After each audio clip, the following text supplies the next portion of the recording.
welcome to another episode of Frame and Reference. I'm your host, Kenny McMillan, and today we're talking with Michael Prickett and Josh Quick, the Emmy-winning, two of the Emmy-winning gentlemen behind 100-Foot Wave. This one's a lot of fun because I don't often get to talk to action sports cinematographers, and that was a relatively big part of my life for a couple of years. Not necessarily cinematography in the action sports realm, but action sports in general. So, it was really cool to talk about. Obviously, we got the gear talking. But, the challenges in filming stuff out in the ocean, for instance, having tons of different cameras, shooting with a relatively small crew, and sort of the freedom those DPs each have, those camera operators all have. A really interesting talk. And so that's kind of all the primer you really need. It's a fantastic documentary, especially if you like nature or action sports or surfing specifically. Not a bad life to live in Hawaii and shoot what you love, Michael was a big surf guy back in the day. We get into that. Anyway, so that's your little intro. I'm going to let you get to it. Here's my conversation with Michael Prickett and Josh Quick. So the way that we generally get started is just kind of by asking what got you into cinematography. Were you young when it hit you, or did you come into it later in life? I became a cinema. Well, actually, that's a good question. Really, I started as a photographer. I was a still photographer, taking pictures of tourists in Waikiki, getting on boats and doing all these weird stuff, like parasailing and jet skiing. And then from that, I kind of fell in love with photography, and I ended up injuring myself back then. And the doctors told me I should swim for my rehabilitation. So I ended up putting my still camera in a little water housing and started swimming and started getting out in the ocean. And then I realized that stills were cool, but video would be a little bit cooler. And I started getting into, back then it was actually film. I got into shooting like 16 millimeter film and 8 millimeter and then 16 millimeter film from the water. And that was kind of triggered my whole passion for shooting in the water and for film itself. And then I kind of fell in love with the different aspects of film and what you could do with film. And then finally now we're here in this digital world. So I hardly shoot film anymore.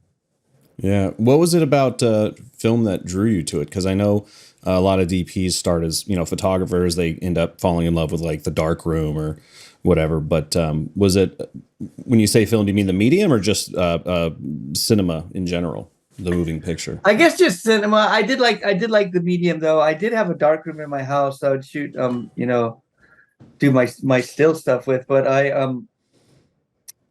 film was just interesting to me because you got to shoot. And I just like the look of it. I like the different stocks you could use, and I just like the look of it. I also like the back then it was kind of nice that you send your film away and then wait to see how you got it back, or was a hair in the gate. And there's like an element of surprise, even with stills back then. There's an element of surprise, but nowadays in digital world, it's just right there. You can just check immediately. So I don't know, but I just kind of fell in love with the look and feel of film altogether.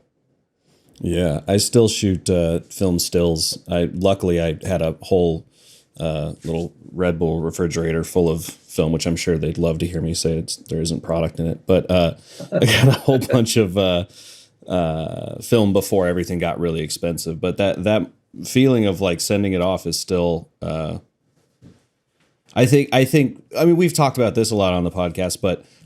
Shooting film, I think, builds a discipline in people because you have to, with digital, it's so easy to just be like, set up the shot.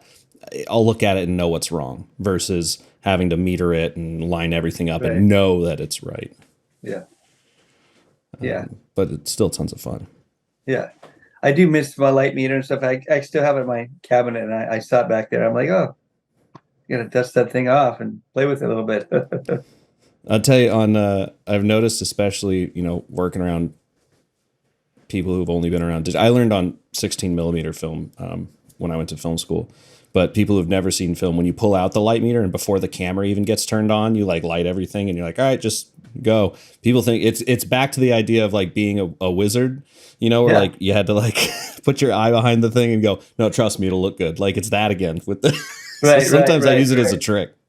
Is miss. I know Josh. Josh is I mean he's instrumental in everything. He's pretty much like the DP of everything too. And he really likes film too. And I still have some of my film cameras, and he's like, we got to shoot some of these things. So I know.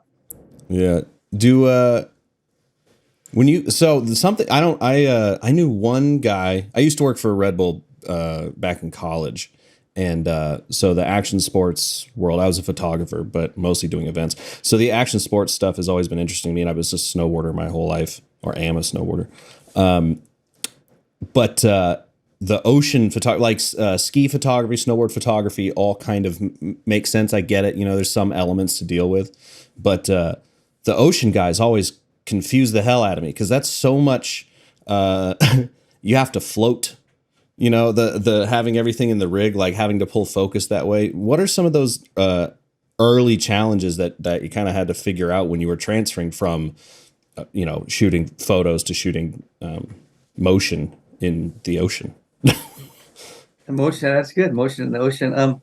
Well, I mean, honestly, like pulling focus is really hard. Like a lot of cameramen, even to this day, they make a water housing, and they're like a point and shoot. The monitors in the back, so they're just basically pointing and shooting. You know, I do like to have a camera that I put on my shoulder in a water housing, so I can rest it. And I can actually pull focus, and you can do some pretty cool stuff. But I think making a water housing for a still camera was pretty simple back in the day. I mean, it's still compared to nowadays, and it's much easier now because it's just you can do everything there. In the still world, it seemed like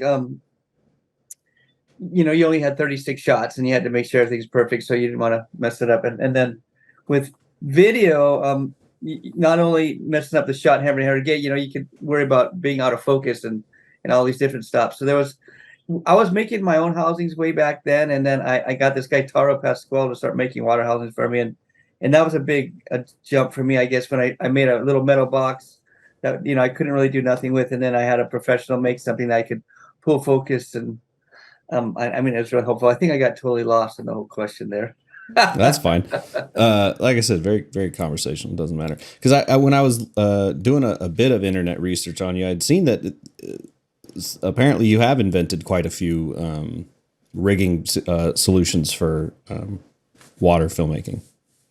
Yeah, Josh here. He's like the master of it all, and we devised a couple gimbals that we could do a like long steady shots from the water, and to have a camera in a really dangerous position in the water on a jet ski just for the driver, and we could control it from 2 miles away instead of endangering a bunch of people. So we did that. We put a red camera. We had all different kind of cameras in there, but I mean we used a Z camera. Um, Oh, interesting. just You never see those out. Yeah, that was because it was such a small little head. We put in the bigger head in the Shutter F1. We've put in the Canon 50 to 1000 mm lens. It's probably one of our favorite lenses because we have so much for the action and nature stuff. It's like the perfect lens, and we put that in the big gimbal. We could do anything from there, but the smaller gimbal we had to resort to a Z cam. Gotcha. How did that perform when cutting together with like a Monstro or whatever you're using? And obviously like a GoPro is going to look like a GoPro, but were those pretty easy to match?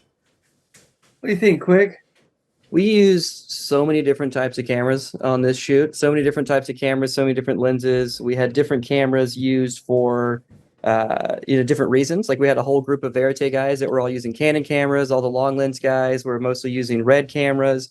We had Phantom 4K Flex cameras, and we had a Z cam. So we had it was a melting pot of pixels. So we tried to shoot raw as often as we could and build LUTs that would sort of match based on where cameras were located. If they were going to be backlit most of the day or front lit or side lit, like we would build these LUTs for all of our operators because we had so many cameras running at the same time.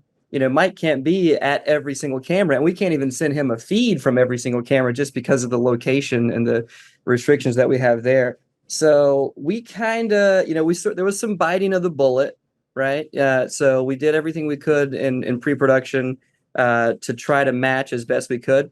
Had really no issues. The Z-Cam was probably the only strange camera, the only thing that we didn't really expect to use. We were originally going to use in that system. The head we were using on the shot overhead that we got was essentially like a beta unit. It was a very early one. They weren't in the wild yet, so we were using it out at Nazare for this particular job. And we were going to use a Komodo, but the Komodo, we were having issues. Mike didn't like the frame rates that we weren't really capable of the frame rates that he wanted. So we had been talking to Shotover, and they had been working with Zcam, and we had a beta Zcam, which I think was a full frame 6K Zcam. I'm guessing they went to market ultimately. I think that's called the F8 or something. Something like, well, I know they have an 8. I think they have an 8K and a 6K full frame. Maybe it's the F6. It could be something like that. Yeah, it was. It wasn't something. It was hard to get a hold of it. We had to talk to some pretty high up people at Zcam to get this. They weren't quite ready to send it out to market at the time. I've never even seen one in person. I've held every camera under the sun except those ones. It's small, so it's sort of like it looks like a GoPro on steroids. It's like a big GoPro. It basically looks like a sensor block. If you ever see like the Sony cameras, the Venice, you split it out. The Rialto, yeah. Yeah, so it's almost like that. It's just a sensor block with a mount on it. The mount's, a PL mount's bigger than the camera in some cases. And then we had to mock up a control solution for it. But matching wise, it wasn't really a problem. That camera was sort of a glorified action camera that was really, really close to the waves. It didn't really have the dynamic range, I think, that we would have wanted. Luckily for us, it's, Nazare is not quite like Hawaii, where you have this big, bright, beautiful sky with white clouds floating around, and then you've got this shadow of a wave that's going right across the guy you're trying to shoot or the girl you're trying to shoot. So it's not like this insanely contrasty situation there. So as long as they stayed out of the whitewash, everything pretty much held, and we were able to time it up nicely in post. So I think it all matched, but it was a lot of cameras to mix. Sure. Who was the colorist on the project?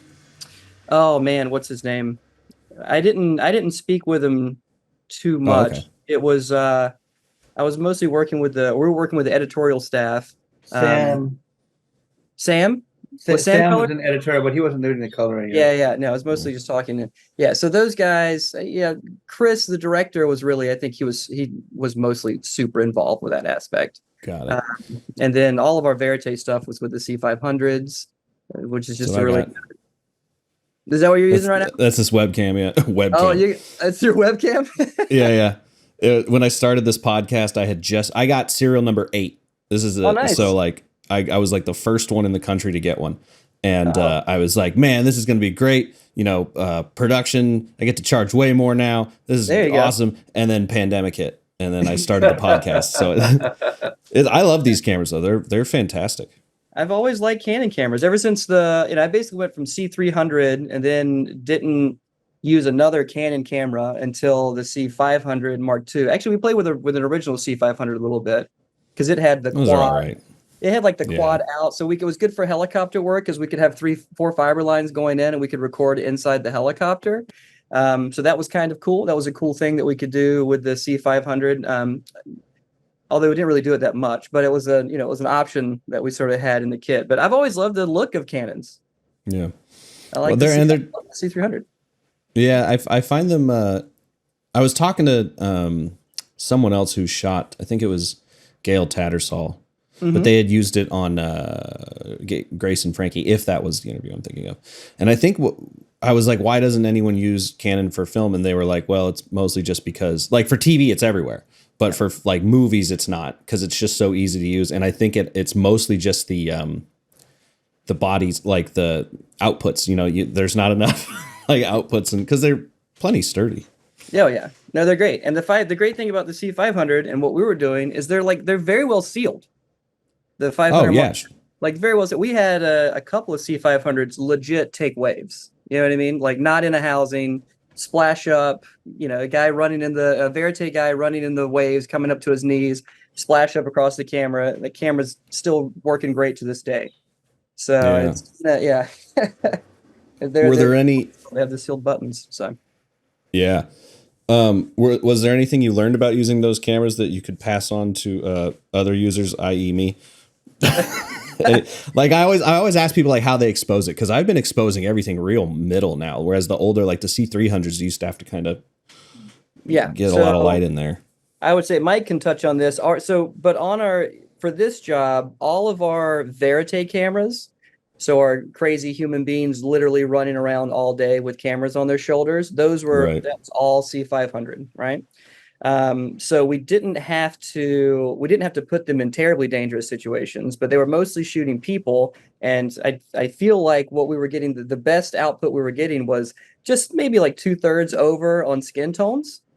It's almost like how you go about shooting, like if you were using like 500 tungsten or something. It's like very similar to the way that you try to get that, because we're always going for skin tone. All the verite guys are just shooting human beings. They're shooting faces and people running out of the water and things. So, but exposure wise, I think 2/3 over on your key looks really nice, and it's easy to play with too. But I guess it depends on what you're shooting also, like if you're choosing to shoot raw or not.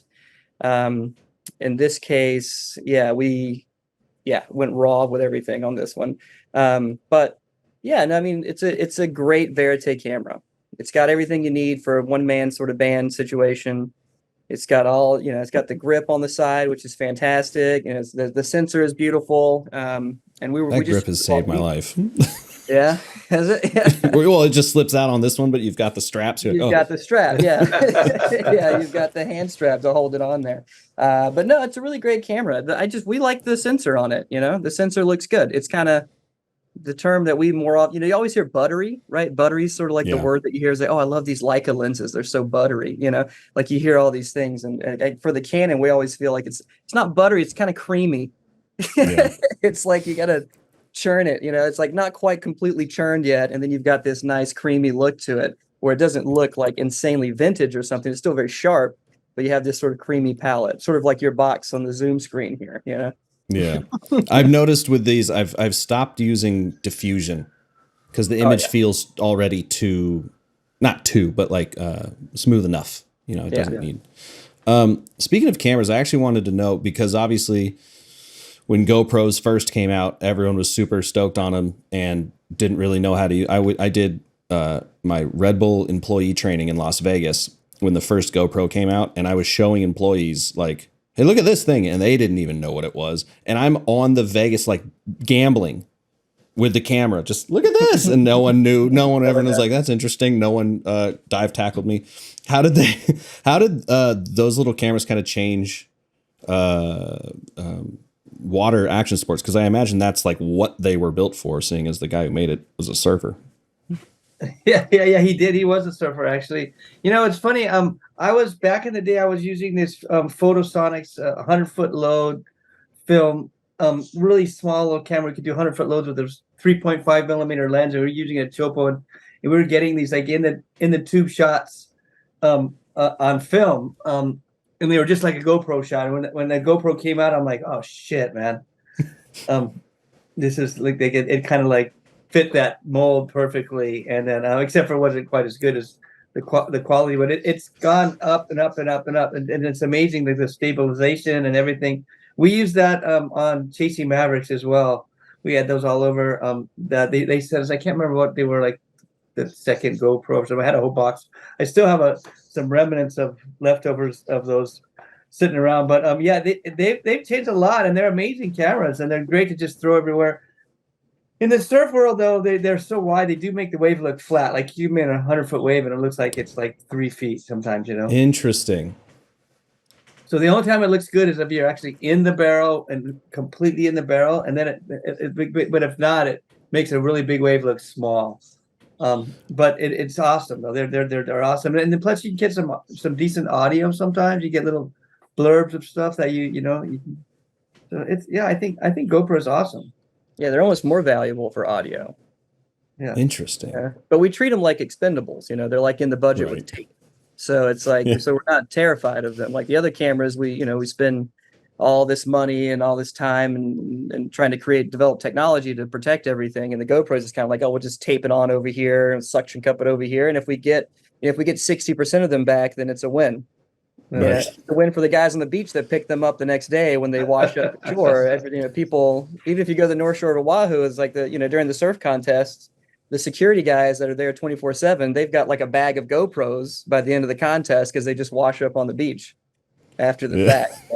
So they're helpful for that, but they're great for getting audio clips from people out there that don't really realize that they're being recorded, so you get sort of more real, true audio emotion. Sure. Yeah. Yeah, and we were using such a medium of cameras and all. Like Josh is right, we used so many different cameras that like the GoPro would kind of we could throw in there, and then also I've been shooting Garrett since he was a young kid, so we were using a lot of old footage and archival footage that was easy to match with all this mix of stuff anyway. So it kind of was a film that was made to have a mixed bag of footage. Yeah, that makes the series really great. When you have, what were we just watching? I can't remember. In any case, having great archival footage really does like make any documentary about an individual or an event really shine instead of just going straight through interviews. Yeah. I've got a roll of film in my refrigerator. I was supposed to do, but it was never processed. But it says Garrett on it, so I've got to process it and just see. But it's probably 15 years old. I don't know what it just got missing in there, but I do got to process it and just see what's on that roll. That'd be great. Yeah, a little special feature on the Blu-rays. Yeah. How'd you end up meeting him? His brother Liam was a pipeline surfer, and so his brother Liam used to make a lot of surf videos way back in the day. God, like 30 years ago, and so I would just give him footage for his movies a long time ago. And then his brother kind of took care of all the Japanese servers from Japan, and I spoke a little Japanese, so I got to meet him through that. And then I met Garrett from Liam. Interesting. I have my brain bounces around a lot, so you'll have to forgive me. But earlier you had mentioned, we're going straight back to gear. Earlier you had mentioned like a 2-mile radio control. And I was wondering how you guys were pulling that off, because obviously line of sight's probably easier on when it's just ocean, but I can't imagine you're using a tear deck. No tear deck. But when a wave comes in between anything you're using, it becomes a problem. But we use the Avion Air. Josh can probably explain better. Yeah, but the Avion Air system is definitely hard to do. Yeah. Yeah. You'd think you'd have a lot of line of sight, but when the waves are so tall, and your camera's 100 foot, perhaps. Perhaps when you're going in between the waves, we tend to there's a really good possibility we're going to lose it, right? There's our transmission. So we would use these microwave transmitters. They actually came from the broadcast world. They're made by an Israeli company called Avion Air. So if you ever go to like an NFL game, you see tons of these things, and they're all like they mount onto a battery plate, so they're all in the back of these guys running around with their broadcast cameras.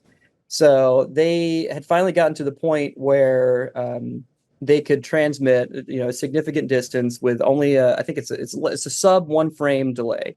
So the latency is like non-existent. So it's like 7 milliseconds or something of delay. So our latency is less than a frame.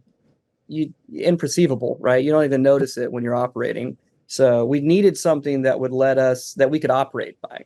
We needed like zero latency. You need to be able to operate. So we actually had 2 radio systems. We had like 900 meg, like low frequency transmitters for camera control. So pan, tilt, zoom, that sort of thing. And that was its own standalone system. And then we had the Avion Air systems that we would use to transmit audio and video. The grand plan was using those transmitters. They also have, because it's made for broadcast world, they have a whole secondary transmission built in where someone could adjust your iris remotely from the truck or whatever. Right. They have all these control packets that move back and forth.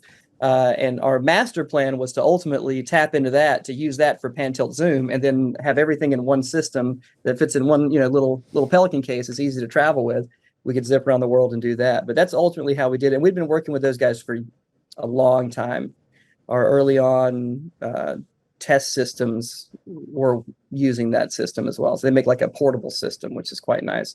And that works. Yeah, it works really well. We had some, antenna issues one day. I know we went out there one day and we weren't that far away, and we were sort of losing connection and stuff, which I'm surprised none of that made it into the documentary, because they're, like the director's sitting there filming me as I'm like trying to figure out why nothing's working, and there's these massive waves coming through, and I'm thinking to myself like, oh, this is going to be a great show. It's just going to be me over just here, me like fucking failing. everything up. Yeah, it's just going to be, it's going to be a whole episode about just like us failing at the one thing we had to do, but we ultimately got it all worked out. And it was great. So got some great footage and everything. So it's a very Awesome. cool system. I would Yeah, like to Chris Smith had just finished doing the Tiger King, just Right. right before this show, and he mic'd those guys all up, and then so they were micing Josh and I up in the morning, and then we'd be talking shit throughout the day, and I would always forget mine was on. Josh was smart. He goes, "Oh, I turned mine off." I'm like, "Oh." Yeah. I just muted all day. The sound Well, guys. I didn't think that something bad was going to come out there, so I was happy to see that we didn't get thrown under the bus too bad there. Yeah, that's a whole nother level of trust. I've even just doing like random acting for friends. You're like, or obviously talking shit about maybe an AD who doesn't know what they're doing. You're right. And they're like, wait a second. Never encountered that, so I don't know what that would be like. I've only worked on perfect Or you sets. could just go into the bathroom, you know what I mean? I don't know, Oh, the bathroom ones are great, yeah.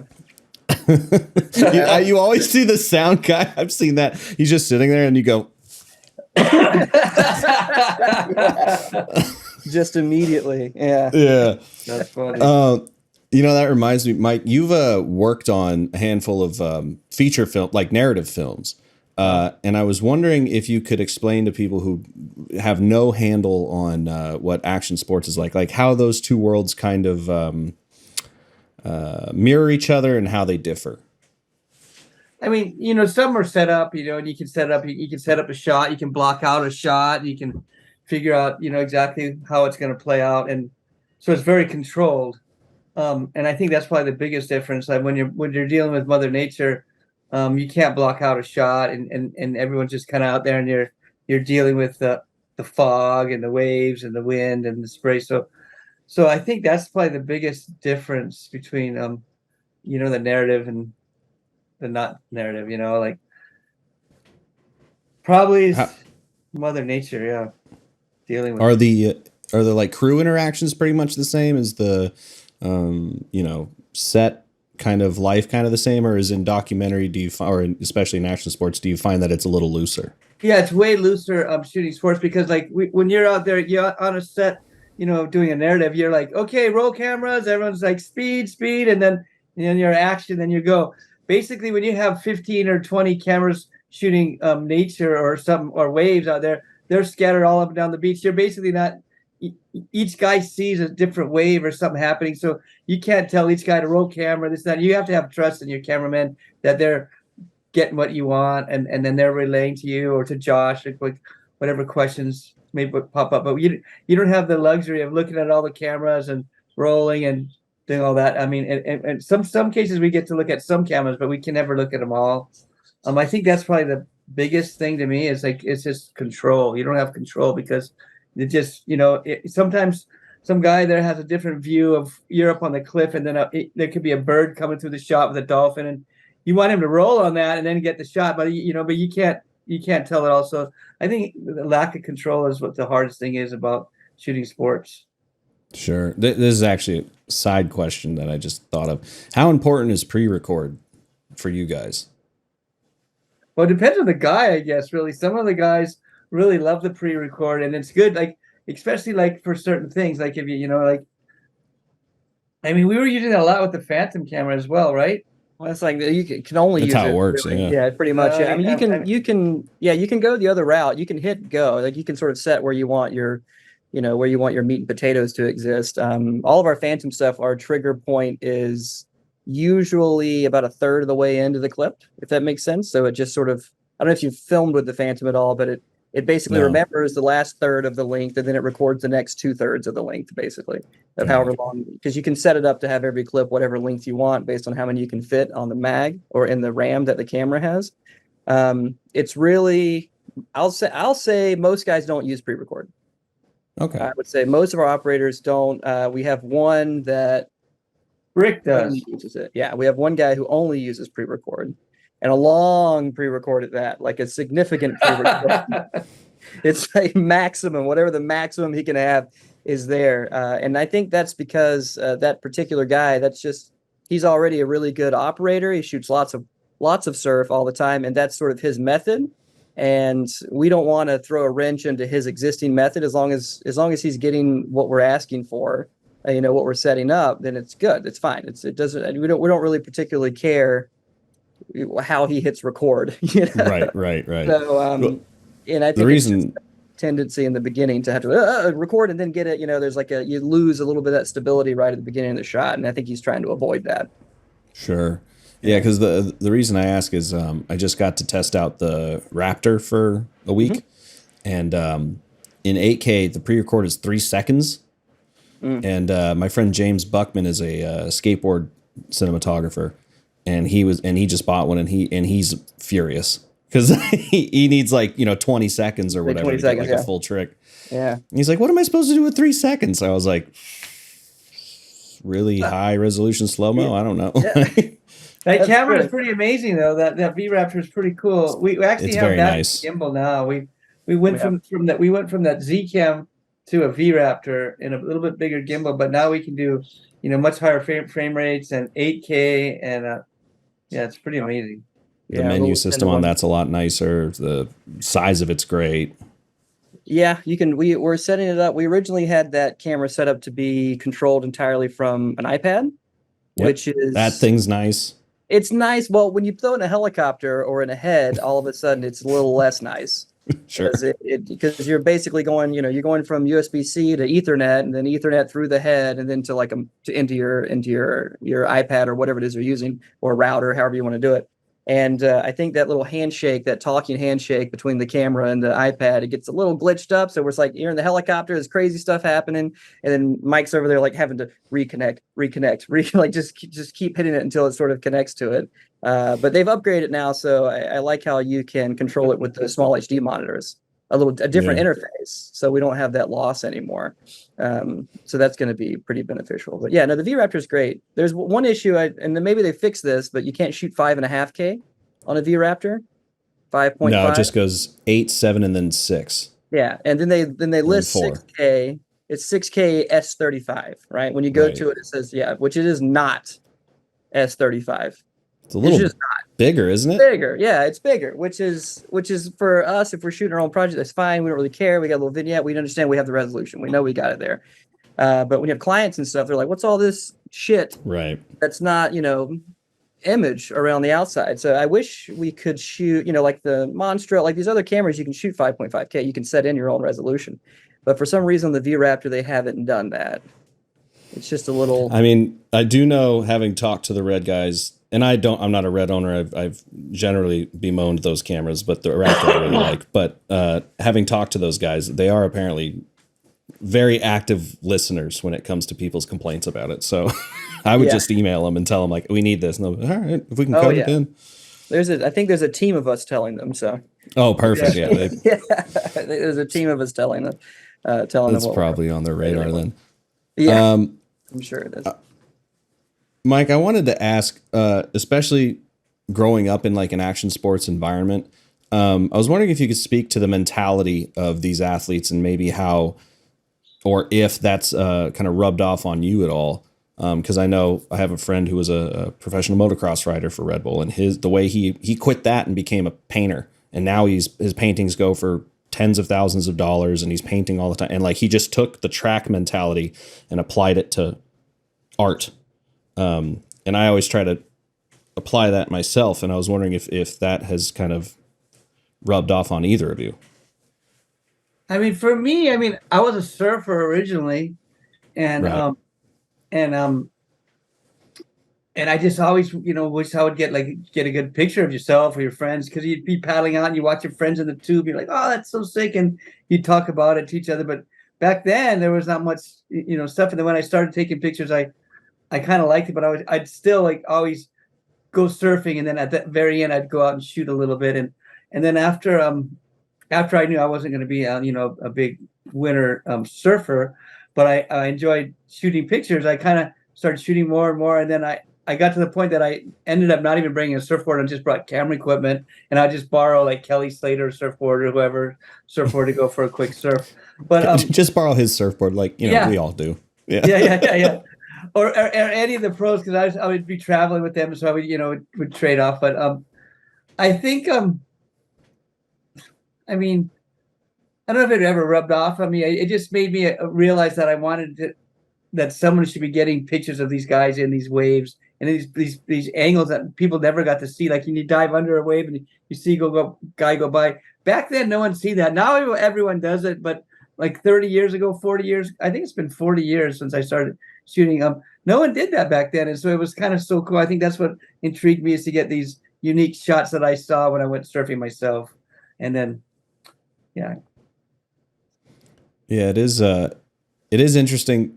I mean, overall, the ocean's the least seen of any part of our planet, let alone just below someone. So it is really cool to be able to share a more personal experience with people, especially if they're not part of that culture, that world. Yeah, and you get intimate, and then you get underwater. You got the whales and all these kind of things. So we do a little bit of natural history stuff and all that kind of stuff too. And I do think it is just beautiful and interesting. And you're right, the ocean is it's kind of like going to the moon or to space. It's still so uncharted. Yeah. You don't have to if you don't want to, but I was wondering if you guys could share some maybe some surprises, some happy things that happened, and maybe some setbacks that maybe people could learn from, or maybe something that didn't quite go the way you planned, and how you problem solved through it. Well, I mean, traveling with all this equipment is hard too. I guess getting from Hawaii to chase a wave, and they say, hey, you need to be there in 3 days. It's going to be 100 feet, and to get a crew of people and equipment through customs and through all that and get everyone there. I think right off the bat we kind of learned that that's a problem, and so we kind of ended up staging most of our equipment there. So that was a big mishap, I think, in the beginning, because it was a little scramble there. Quick, you probably have some better ideas. Quick puts out most all the fires. He's like, do we have a? I don't remember there being a scramble to get the equipment there. Was there? We got it all there, so that worked. And we succeeded.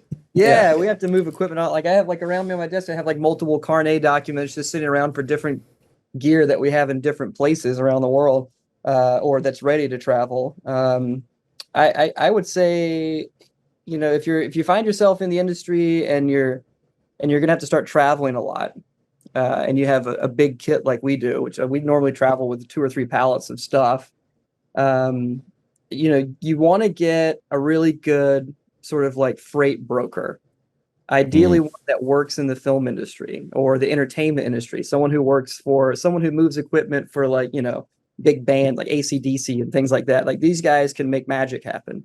So we have a guy named Adam Prohaska. His company is Atlas, and he's moving gear for us right now. He moves gear we have equipment in Tahiti that's on his way back here. He's moving it. Carnet's there. It's all coming back. Those having guys like that are lifesavers, where you can email them at 10 o'clock at night the night before and be like, oh, I got to get all this stuff to Portugal really, really quickly. And then the next morning he's like, okay, there's going to be a truck at your house at 10:30 in the morning. And or one time we just had someone in a minivan show up to pick up some gear. And then I was just like, I hope this is the right person that I'm giving, $1.3 million worth of gack to. And then they just disappear with a van of equipment. And then you fly out to Portugal and there it is. It worked. So that's great. So you find somebody that you trust, and then you can really travel. I can't really think big speed bumps. I mean, every day is you're just living on a speed bump. So I guess you're just waiting for the mountain. Right. I don't think we ever really hit any mountains on this one. You can't plan. The second we would try to plan, we'd wake up, before the sun comes up, and we're standing out there on the cliff and you can't see anything. It's just fog. You can't even see your hand in front of your face. Everyone's all ready. And then you just get phone calls like, nah, can't shoot anything, Right. So weather out there, you can't overcome it. There's no lens that'll just shoot through fog. It just doesn't, there's no solution. So it's really just time. and effort. That's really all we could ever do for that. But we have stuff break down all the time. I mean, people get hurt, especially surfers. Our crew, we do everything we can to keep our people safe and ourselves safe. But the surfers that are going out there, they're doing their own thing. We're not calling up surfers saying, "Hey, go jump in the water and do this. We're going to catch it." You know what I mean? Like, and not just for liability reasons, but we don't want to put anyone in a position where they're uncomfortable. So, doing something. But these guys, the people that surf Nazare, I don't think they're missing something in their brain that tells them this is a bad idea. They don't have that fear. Like I wouldn't get in there. I don't know. Mike, would you surf Nazare? No, it's just a gigantic shore break. It's scary. I mean, yeah. I mean, I guess having one scare is getting people in the water and out of the water safely, especially cameramen. That is one reason that we did that gimbal, so we could, minus one guy out there. But yeah, I think we didn't have any major hiccups. I mean, we did have some antennas, and then they shipped the wrong ones, and so but then it was a shipping thing, and they shipped the right set of antennas to us, but it took so long that I think we got back here and it was like a year past COVID, and then they arrived like a year later. Oh, jeez. So we made stuff work, but I mean, I guess you always got to have a little backup plan, how to get stuff doing. So yeah. Yeah, 2 is 1, 1 is none, as they say. Yeah. Was there any like happy accidents or any like any kind of magic that you were really stoked? Things that went better than expected? I think we got some really good waves of the guys, and we got it is a lot about guys getting injured and how rough it is in the ocean. And so we were lucky enough to get some really good surfing and to let people feel how scary it is with the accidents. And we had people on the beach getting the accidents, and we got all of that without having a really bad accident. So no one died. And so I guess, and people got to feel what it's really like to be out in these big waves. So I think that was a kind of a win thing because no one got hurt. You know what I mean? And that's an intense win. No one died. Yeah. I mean, people ended up in the hospital, but no one died. Yeah. Jeez. I think a lot of people ended up in the hospital, but no one died. But I mean, it's that kind of a show. It's very dangerous out there. Yeah. Well, I mean, you got an Emmy for it, so it's the people recognize the skill. Because like movies, one of my favorite snowboard movies when I was in college was Art of Flight, which obviously everyone saw that. And if you're listening and you didn't, you definitely need to go see it. But that even doing those massive mountains, like unless there's well, except for the Darwin Range, but in any case, massive mountains, unless there's an avalanche, it's not the most dangerous sport, so to speak. But people are still getting, wrapped up and falling over and stuff. But the ocean just is far scarier, in my opinion. Although I don't surf, so. Avalanche sounds pretty scary to me. So, avalanche does, yeah. Yeah, avalanches are not chucks. You don't float to, I don't know how you guys check at the top and and then. People will just throw like sticks of dynamite out of helicopters and just go, it looks good, Yeah, that's crazy. Well, there's people who are, super experts at that. But yeah, I guess I've never been caught in one, but I guess with avalanches, it's like, you don't float to the top, like you said. And it becomes fluid. You can't tell where up is, and you can't, like, I imagine getting tossed by a wave. Then it becomes, then you're locked. Mm-hmm. Yeah. Then you're just like, and then you're breathing and it turns into like cement. Yeah. Oof. Happier topic. Let me think. With all of the, this is a weird question, but how do you make a documentary feel more cinematic and less like, I mean, these days all documentaries are incredible, but like, what are some of those things that you lean on to make it feel more like a film or more like a story than just kind of maybe an old school verite kind of thing? Because especially in the action sports world, I've seen the level of cinema get higher and higher. Yeah, I mean, I think that was essentially our job on this entire project. Right. It's a handful of really good verite kind of documentary filmmakers, and then our job was essentially to come in and try to and try to capture these waves in a really cinematic way. And I think ultimately that sort of comes down to cinematic movement, right? So I mean, like Mike and I, we did everything we could to get really great high-end cameras, cinema cameras, stabilized and in locations where we can rip it up and down the beach on an ATV, and then get these what appear to be sort of like dolly shots, and we could do push-ins, and so we were doing the things that you would normally see done on a regular film set, with a techno crane or something in a controlled environment, pushing in and moving around. But we're doing it on a larger scale with like ATVs and stabilized heads. The illusion of control.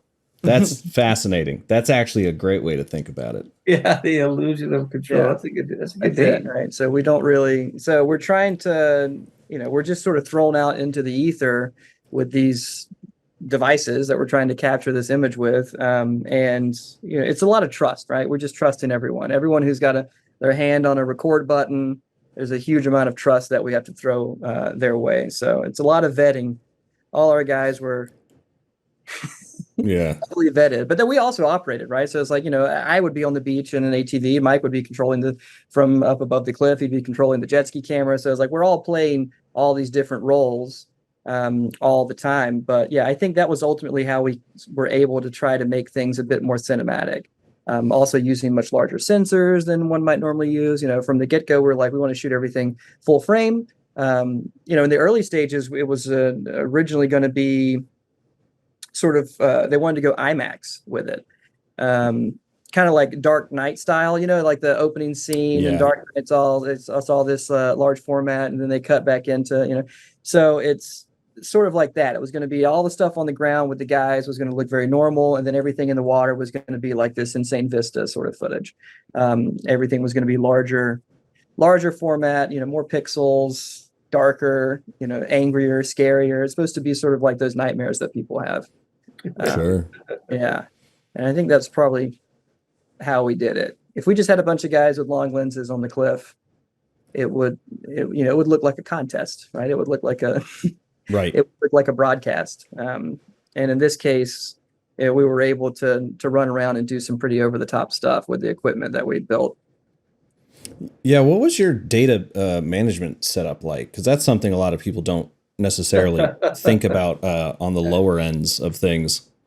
Yeah. I mean, it was a nightmare for the editor, that's for sure. The editor just got it was mayhem of stuff, I mean, we kind of just kept it per guy, per day, per guy, kind of the footage. Yeah. And we had it. I don't think it was, it's nowhere, you're not the first person to ask us this question. And I think the answer that I give is always not the one people want. I mean, it would be what if you were to go out and do it, it would probably be sort of like, if you just by yourself, it would be the same way. It was essentially a handful of guys. All the cards came in at the end of the day, and there's like me and a couple other people in a house that's rented, and we have hard drives stacked up and battery backups and like a laptop. Like everything was done very, very slowly and methodically. Everything was mirrored off to different drives, and it took, it was like raising a child. It took a village. The whole village, it was everyone's responsibility to make sure that when something was done dumping, you let someone know. It was like everything was rotating through. So it wasn't because, in essence, it's a documentary with a documentary budget.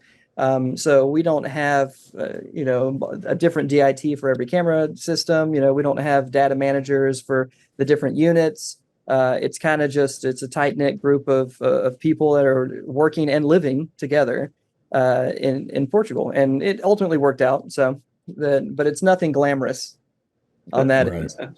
Yeah. Sorry if I let you down. Oh no, that's but I think that's almost, what am I trying to say? Like, I think anyone at any level hearing that goes like, okay, it's not, makes things feel more achievable if you're doing it the same way, someone at home is doing it.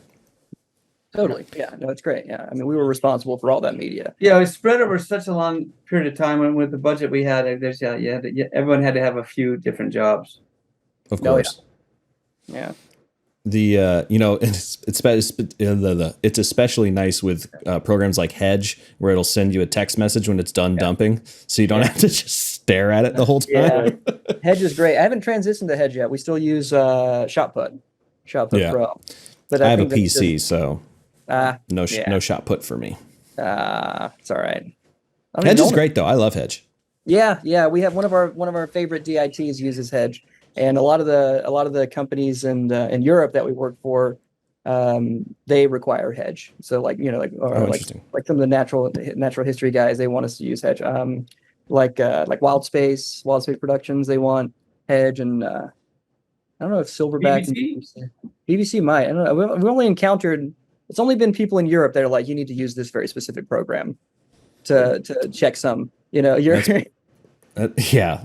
That probably is BBC. I've spoken to a few BBC cinematographers, and they've said that they just get mandates. This is what you're going to do. Yep. Okay. That's how they do it. Yeah, they give you They give you it's I guess they've been doing it for so long. They don't want to take any risks. That's actually brings up an interesting question. Is like working with ostensibly every network under the sun and plenty of studios. Like, is there certain ones that you really love working with that obviously you don't want to say which ones you fucking hate, but like any are there any ones that kind of like stand out as really cool to work with and give you a lot of creative freedom maybe? I mean, I would say all of them really do. Yeah. I don't think we hate any particular. They're all just people, right? Like there's all, when you're first getting started and you look at these companies and like Paramount, or you look at these big companies and you think, oh, it must be terrifying, all these people in suits. But then you especially during the age of COVID, you have these meetings with people and it's no different from what's happening right here. It's just some guy in his living room or whatever talking about like a great idea and we're going to go shoot it or something. But yeah, most of the natural history people it's run very much like a business. So on their end, it's it's a lot of they've been around for so long. When you're doing we did this one thing, Mike. What was that thing we did? I think it was with the volcano. What was that called? I can't. That was a David Attenborough. That one. Yeah, it was a David, which was insane, right? To go shoot stuff. I got to interview Gavin Thurston. Oh, nice. That's very cool. It was called The Perfect Planet. Perfect Planet. There we go. It was a Perfect Planet series. I think ultimately, I don't remember where it went. I think it went. Was it? I don't know. Maybe it's Netflix or something. Probably not Netflix. It's probably something else. I'm not sure. But we watched it. It was great. And like that company is Silverback, and they're just so pro. It's like everyone working there. It's just everyone's so professional. Well, they're very good at like even when they ask you like for like if they want to get stock footage, like basically they ask for the moon, right? They want all rights in perpetuity, all this kind of stuff. And I think they have this thing they go through, and then tell you like, oh no, you can't. And they're like, oh, okay, no problem. But and they present it so that you get kind of scared, like, oh no, okay, if I'm going to make the sale, I got to do it there. But you can actually negotiate and say, hey, because it's like, if you got a UFO and then you sign that, then it's gone. And that one UFO, they're going to shelter all their shows. So, yeah. UFO? Oh, yeah. I'm just saying something that, capture it. Oh. Yeah, I didn't. Yeah. Duh. Like, we got some lava. We got some stuff that, you don't get that many times in life. And then it's valuable. And then we've sold some, and then we've got tricked into like selling it for in perpetuity that we can never sell it again, and we basically lost that whole footage for just a quick sale. So they're very talented and they know exactly what they want, and because I saw you guys sell stock footage on your productions website. It's just right there, you can get it. Is that because there's obviously like on the extreme lower end, you've got creators selling LUTs or whatever production packs. Is stock footage like a considerable part of your income? Like, does selling stock footage kind of enable you guys to do more, or is that just kind of a nice little side income? It's just a little. It used to be huge way back in the day. It used to be gigantic. We used to get so much, sales on stock footage. But nowadays, everyone has a phone, everyone has a GoPro, and it's definitely gotten watered down. Yeah, but it is every once in a while we do have some, like someone Samsung or someone comes out with this great TV and they want an 8K this, and sometimes you can make a big sale that's like, oh, this is a good sale, but then it's happening less and less compared to like years ago. Years ago, when there was only like 5 or 6 really good photographers running around shooting film, 35 millimeter, 16 millimeter of this stuff. That footage was valuable and you could sell it over and over again. But now Now people got it, and then 100 other people got it, at the same time because of their iPhones or something. It's like you can't do anything illegal nowadays. You'll be busted. Yeah. Yeah. That is actually a big part of action sports, at least the ones I've been privy to, is just stealing shots like crazy. Yeah. Is that probably not this documentary, but was that a larger part of maybe the earlier work? I mean, guys do like all the time. I would just watch stuff and I go, hey, that's my shot, and like, but really, by the time you go through it, sorry, I meant like stealing shots, like going to a location you're not supposed to be. You're talking about actually stealing your footage. No, people actually, yes. Oh, but like going to shots that you aren't allowed to, like we kind of like all the spots that we hit, just because I was a surfer too. We don't really go to secret spots and shoot a secret spot because don't want to blow them up, piss off the locals, and everyone will hate you. So even like we're doing some stuff for Red Bull and Surfline right now, which is traveling all around the world chasing big waves. But we're not going to shoot secret spots. It's only like well-known spots that we're not going to piss people off. Like for that makes total sense. Yeah. Yeah. Does that? That's an interesting thought. Does that change kind of the approach from the athletes? Like, do they know, all right, we're going to a popular spot where this is more like almost like an ad or like an exhibition? It probably does. Like, I think if they go to a secret spot, they're going to, with guys with class, they're going to be very gentle, and they're going to slowly go out and they're going to try to mingle with the guys and go. But if they go out to just Jaws or Pipeline or Waimea, they're going straight to the peak and they're going to drop in the first big wave that comes at them. They're not going to worry about any pecking order or whatever. They're just going to just go for it. But if it's a local spot and they've never been there before, they'll mingle with the crowd, kind of make friends, and slowly work their way up, and then take off. So actually, that is something that completely unrelated to filmmaking, but I'm sure people are fascinated by, is I think surf culture is one of those things that hasn't been really explored because it still feels very secretive. Like even, magicians or skateboarders, or, those have all been kind of these previously kind of secret societies, so to speak, have been explored, but surfing still feels very like, oh, there's secret spots or a pecking order or whatever. Is there any way that you can kind of explain to people listening, like what that culture is like to, especially to you as a surfer, like what that familial experience it kind of is, and how that sets itself up? I mean, it's really simple, really. Basically, just imagine if you grew up at this spot and there's a little wave out in front of your house. And so you're a little kid, you've been paddling out there, you've been surfing that same wave with all your neighbor kids, and there's 10 of you, and you grew up surfing there. And you surf it every time there's a swell, you go out there surfing, you're having a great time. And if some person or 3 kids from that you never seen before just walk out and just like take over your spot and come out and just start catching every wave, you're going to be pissed off.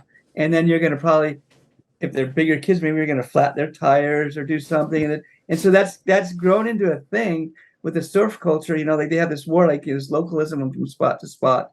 The big name spots like Pipeline, Waimea, those are just open to the public. So everyone just goes out there. There's still a bit of respect for Pipeline and those spots of like the right guys get a little bit of advantage, but pretty much everyone out there is the right guy because they're all the big names. So it's kind of a free for all. So I think the localism comes to like those secret spots that you grew up surfing as a kid, and then you want to cherish. And then you also don't want some cameraman coming out there shooting your secret spot, because then they're going to expose it, and there's going to be a magazine cover, and then you're going to have, instead of those 3 kids coming out, you're going to have 50 kids, and then you're going to be defending your spot. So I think localism is not letting other guys kind of surf your spot or tell people about it, and then not shooting it.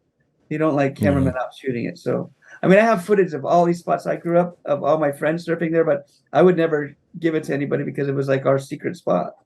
Even though it didn't work because they're packed with people now. But 40 years later, back then I was hoping to keep it secret, but it didn't work. It's yeah, because surfing definitely feels like one of those sports where you can't just drop into it and go. You have to like kind of ingrain yourself in the local community, wherever that is, not just Hawaii, but like that it is a community of people. You all have to share. So it's not like, oh, I'm just going to go over there and do my own thing. But it kind of comes hand in hand. It's probably like snowboarding as well. Like surfing, you got to go, you got to paddle out, and it's 1 foot. You got to learn how to get through the little 1 foot whitewash, and then you're bigger, and then it's 2 feet or 6 feet, and you're learning how to deal, and then it's 10 or 15 feet, and then next year you're out there and it's 70, 80 feet. You've worked your way up these levels, and along the way you're working your way up these levels, you've learned how to deal with the localism and the different people along the way. So it kind of all comes hand to hand. Just like I think snowboarding, if you went to snowboarding up to a mountain and some guy just came up and you guys were about some half pipe and some guys just dropped in front of you, you'd be like, what the hell? But if you're at some remote peak and in the middle of nowhere, you can just drop down anytime you want because there's no one around. Yeah. Well, just to what you were saying about like having the right person go ahead of you, like I don't think on any mountain you don't really recognize anyone unless they're, absolutely sent, or if it's what's his face, the Flying Tomato, with his hair coming out, you're like, oh, there he is. Yeah. But yeah, it's a little more remote. You can just like go off by yourself and go to any mountain and for the most part and do your own thing. But okay, we gotta get you guys going. So the way that we'll wrap this up is next season I'm going to come out with 2 different questions than these 2, but we're going to stick with them because I don't have any other ones yet, and consistency. So the first one is if you were to schedule a double feature with I guess this is a series, but your docuseries and another one, what would that other film be?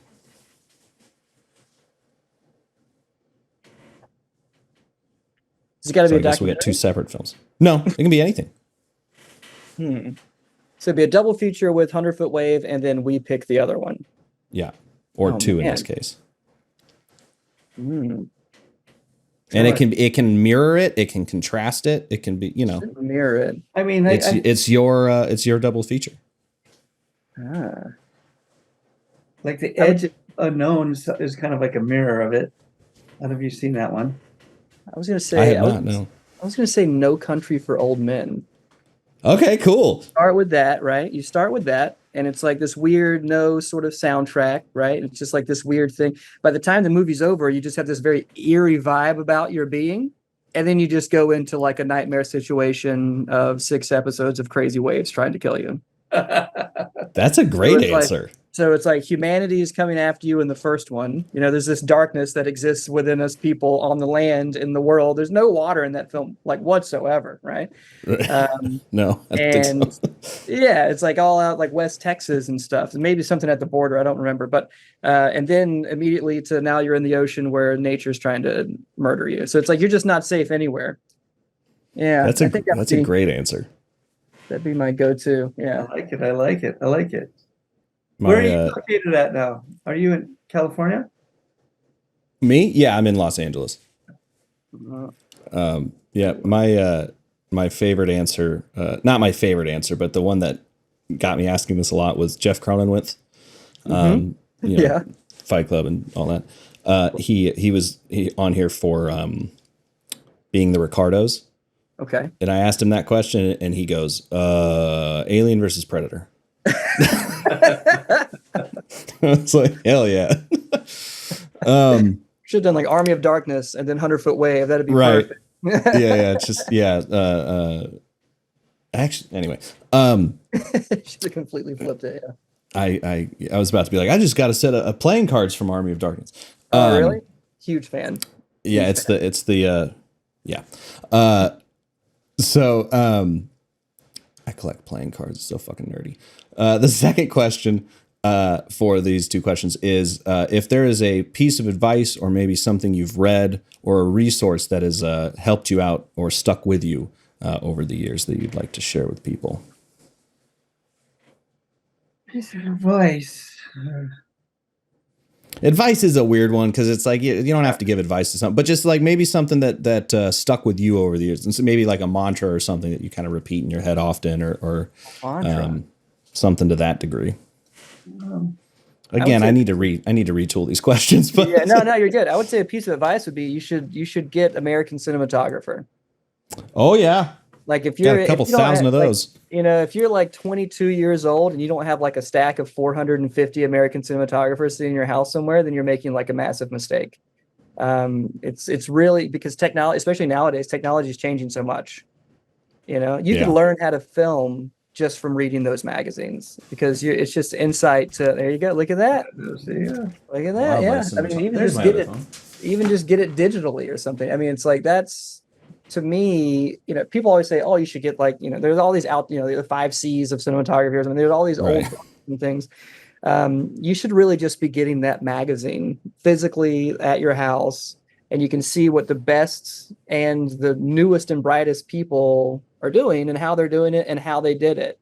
So I feel like that's probably a more reasonable route to go than to just look for like one little piece of advice from someone, when you can get this subscription that literally is just filled with advice. And then you learn how human people are. Like, famous directors of photography will tell you how terrified they were.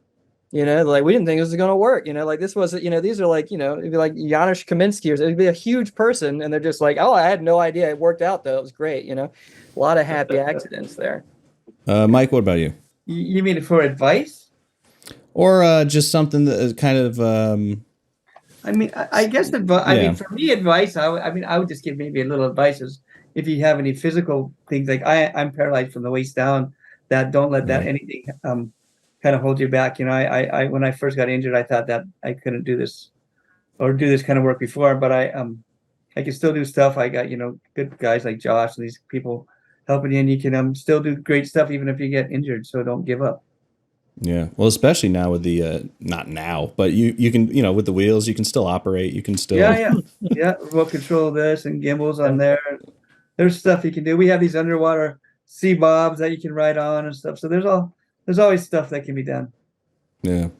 Well, thanks so much, guys, for your time. That was a really fun conversation, and the documentary is awesome. Thank you very much. Appreciate it. And then, appreciate all your time. Frame and Reference is an Owlbot production. It's produced and edited by me, Kenny McMillan, and distributed by ProVideo Coalition. Our theme song is written and performed by Mark Pelly, and the F@R Mattbox logo was designed by Nate Truax of Truax Branding Company. You can read or watch the podcast you've just heard by going to provideocoalition.com or youtube.com/owlbot, respectively. And as always, thanks for listening.